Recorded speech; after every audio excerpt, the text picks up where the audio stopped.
Coming up on this episode of Retail Untangled.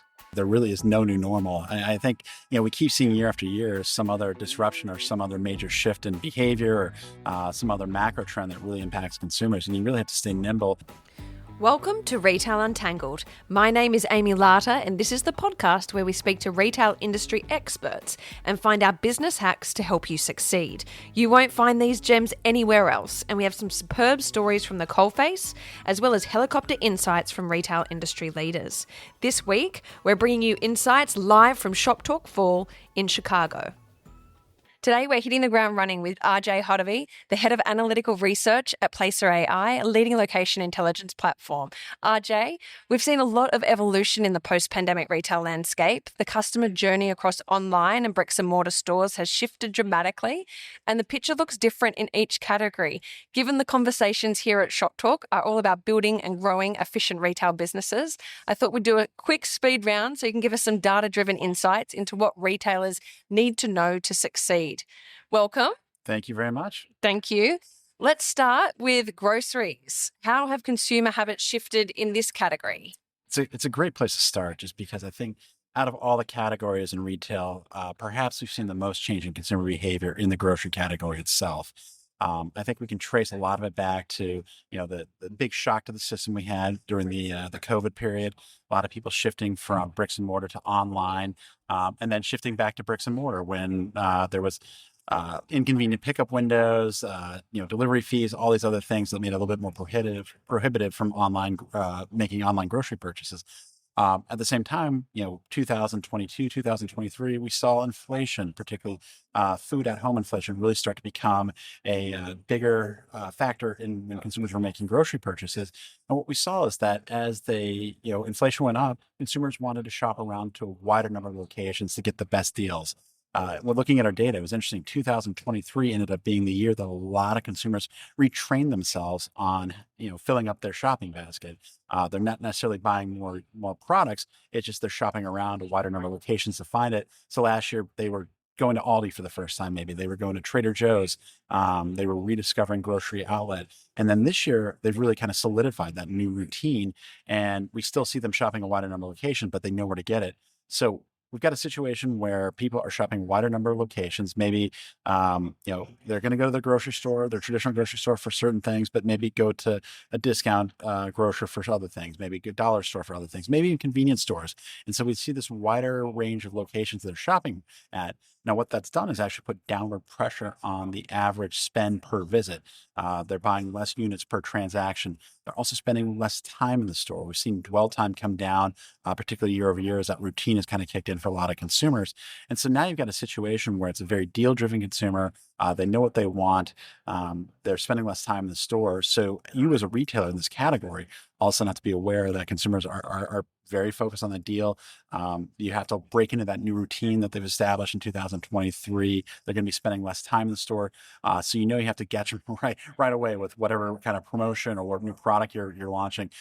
It's in a lot of ways become a more difficult consumer to crack as they've kind of solidified this new deal-driven routine. Okay. Interested in how this shifts onto superstores. What's changing and how can retailers use this to their competitive advantage in that space? Yeah, superstores is another category where we've actually seen an increase in the overall number of visits. Number of stores have remained generally relatively flat, at least compared to the growth that we've seen in value, grocery, and dollar stores.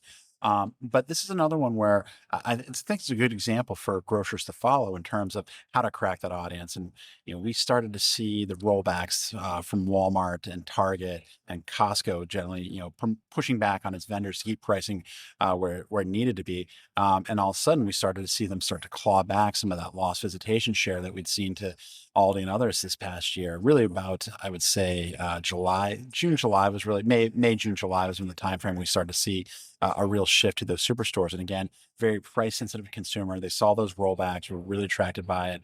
At the same time too, some really innovative marketing too, I think that those superstores. So, in terms of, other food and essential retailers looking to maybe recapture some of that or, capitalize on some of the behavior, I think the superstores have really proved to be a pretty good model on that front. Awesome. And so now probably a little bit of a, change in pace, the non-discretionary sector. What are the key trends in this category? Yeah, it's another one too. So if we look at across non-discretionary as a whole, yeah, I think it's interesting because we talked about superstores and given their size and given their sway, that has been really disruptive, to a lot of other categories. Dollar stores really had a moment in the sun, 2022, 2023, early 2024, but we've started to see perhaps they've reached the points of saturation. On a comparable visit trend, we're starting to see things go negative on a year-over-year basis. It's still up because of just the sheer amount of stores that dollar stores have opened up.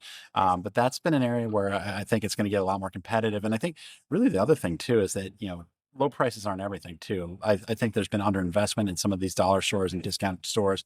And I think that's something that needs to, probably be addressed by some of these retailers. While we're on the topic of non-discretionary, I think drugstores has also been another category that's been severely disrupted in these last couple of years.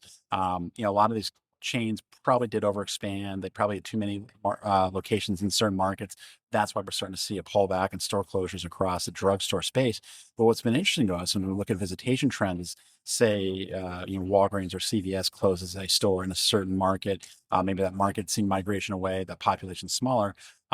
They're transferring prescriptions to another store, but ultimately, I think those visits are going to more the superstores, the grocery, and in some cases, warehouse clubs. And so it's really interesting to kind of see where that market share has shifted. And, even though they're transferring their customers' prescriptions to another store, it's not always ending up. That's where the visits end up. So I think the other non-discretionary categories outside of value grocery, warehouse clubs, and superstores is in a difficult position right now. And not only bricks and mortar, but also online. Amazon's got their sights set on a lot of those categories as well. Makes sense. So turning to apparel, is spending slowing down? It's interesting. We've actually started to see a little bit of a pickup in apparel. I would say beauty, which I know is a category we're going to want to talk about too here, but beauty kind of had their moment in 2022, 2023. A lot of people in the pandemic, you're holed up for a couple of years. You want to come out, make yourself reemerge in public society, and obviously there's a lot of events, a lot of experiences that people were taking part in, and the derivative of that is that people want to look their best, and so you saw really big, not only unit growth from the beauty stores, but a lot more visits per unit, per store.